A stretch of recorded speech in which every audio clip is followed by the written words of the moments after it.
thoughts are things. Everything that's around you here. I'm sitting here in the office. There must be thousands of items in here, but they all had to be imagined by somebody. Maybe somebody who imagined it didn't actually manufacture it, but here they are. They were always in the atmosphere, but you never recognized them. That's all progress is. You're recognizing the better that you are and leaving the lesser than you are behind you. I got you. And it makes perfect sense. And that's why I love what we do. That's why I love that we record these things, because sometimes you got to go back and listen to it over again. So the thing is, whatever it is that we want to manifest, let's give our attention to that. And the lesser, or the things that we don't, we leave those things behind by thinking on better than the best that we know, correct? That's it. That's it. It says think only on things that are lovely in the good report. See, right there, that's 99% of the population of the world failed. Because we don't think on things that are lovely and of good report all the time. But more is better. You think so? I like just that simple phrase, more is better. We all get off track, and that's the thing that Linda and I want to convey. We don't always do this thing perfectly. That's it. You keep reiterating and reiterating what you want to remember. It's that simple. But it takes the patience to do it. See, you can think about it, but that's not the same as thinking from it. And that's the difference that makes the difference. And it's very, very simple equation there, but it's difficult to grasp because, well, our past conditioning, mesmerizing, but we all had some of it. And what you need to do is you need to just check yourself out and throw out what's not serving you. You know, when you're having conversations with people, you hear yourself say things that, well, you didn't want to say it. See, because if you don't throw these things out, their mindsets, they'll just pop up, you know, and that's how all the taking advantage of people, you know, scams on the phone and that, all of that is that they know the science of mind. And the science of mind is that as you were programmed, all they have to do is to touch those little moments, and they can have you do whatever they want you to do.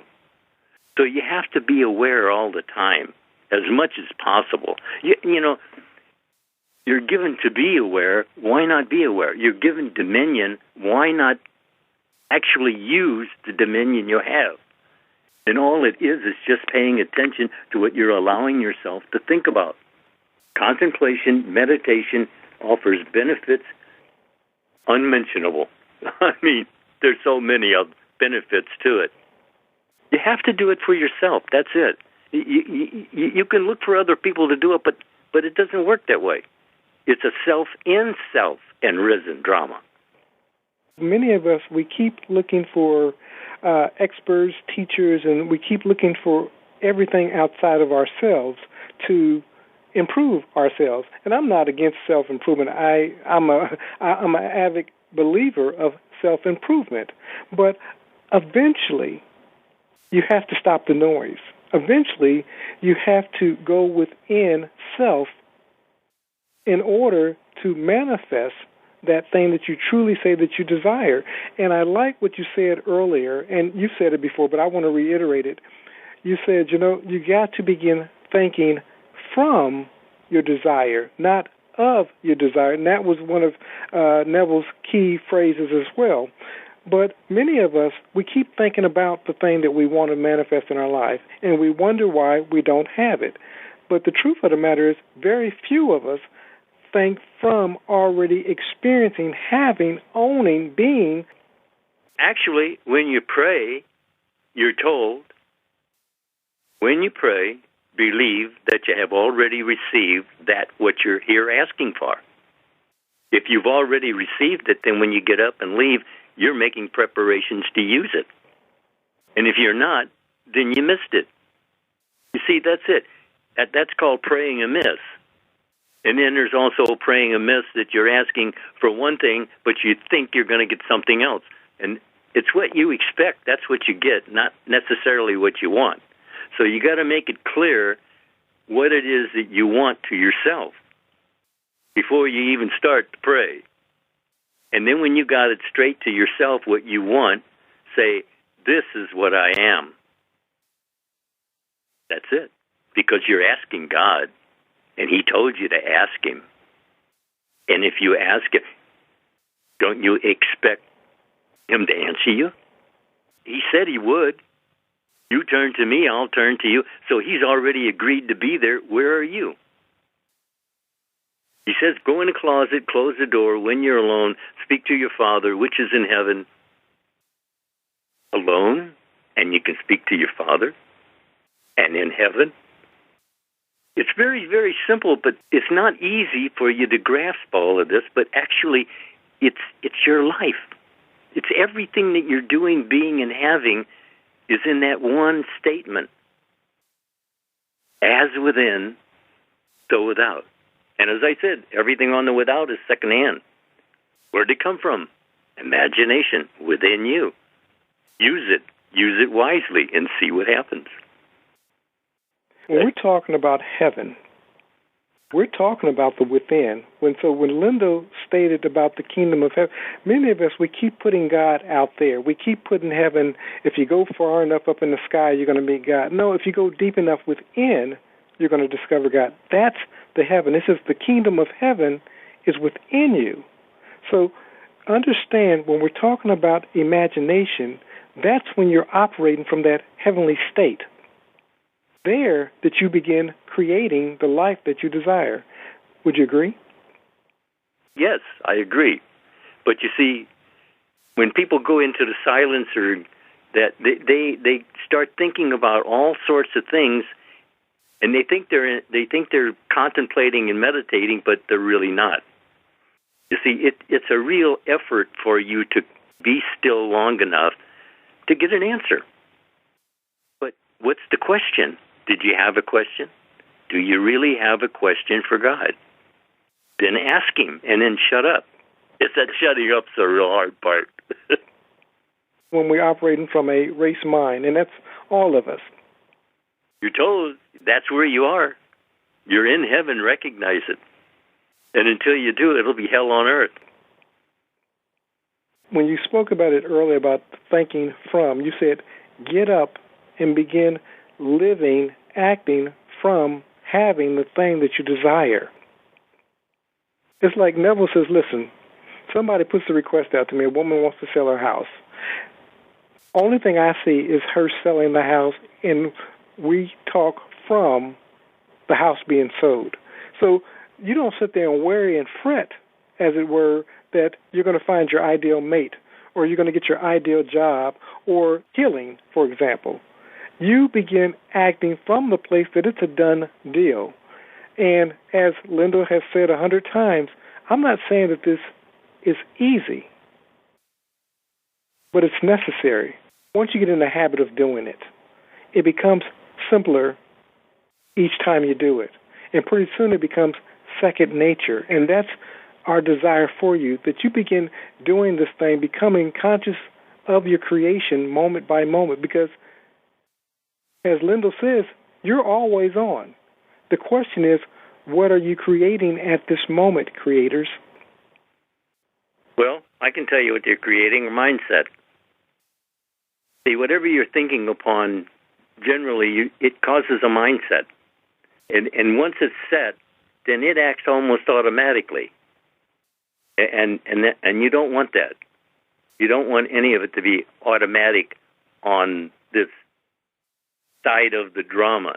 But understand that it's all on automatic on God's side of the equation. It's on automatic.